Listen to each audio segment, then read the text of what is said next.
En Ariège, les habitants de la Bastide-Sérou sont excédés par la vitesse des voitures dans la traversée de leur village. Du coup, ils ont décidé de manifester toutes les semaines pour alerter les pouvoirs publics et faire pression afin d'obtenir des aménagements. Les explications de Laurent Winsbach et Pascal Dussol.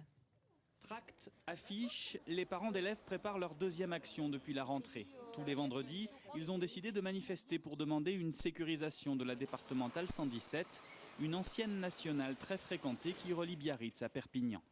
Le gros problème aussi, c'est qu'il y a une partie village, là où les gens habitent, donc d'un côté de la route, et de l'autre côté de la route, il y a tout ce qui réunit, il y a beaucoup de commerces et il y a les activités des enfants. Il y a le centre de loisirs, le terrain de tennis, le terrain de, les aires de jeu des enfants, l'école.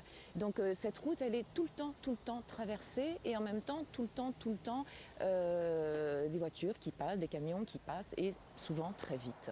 Axe à grande circulation, la RD 117 répond à des critères comparables à ceux d'une nationale. Il est formellement interdit d'y mettre des dos d'âne et fortement déconseillé de réaliser un mini giratoire franchissable tel que l'avait envisagé la municipalité à l'entrée ouest du village. D'autres solutions vont devoir être trouvées. Peut-être un autre système de giratoire, peut-être un peu plus important, mais qui évidemment va coûter quand même sûrement plus cher. Et donc là, après, peut-être il faudra des aides un peu plus importantes pour aider la commune à résoudre ce problème-là.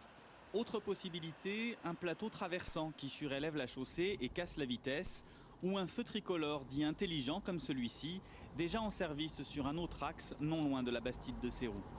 C'est-à-dire qu'il se met en rouge quand les véhicules ont une vitesse trop importante par rapport à celle que le conseil municipal a décidé dans la traverse de son agglomération. Alors, comme je vous l'ai dit, la commune de la Bastide, si elle s'engage dans cette voie, pourra compter sur une aide financière du département et également une aide technique du département dans ce domaine. En attendant qu'une solution soit trouvée, parents d'élèves et habitants sensibiliseront une nouvelle fois les automobilistes à la sortie de l'école ce vendredi soir.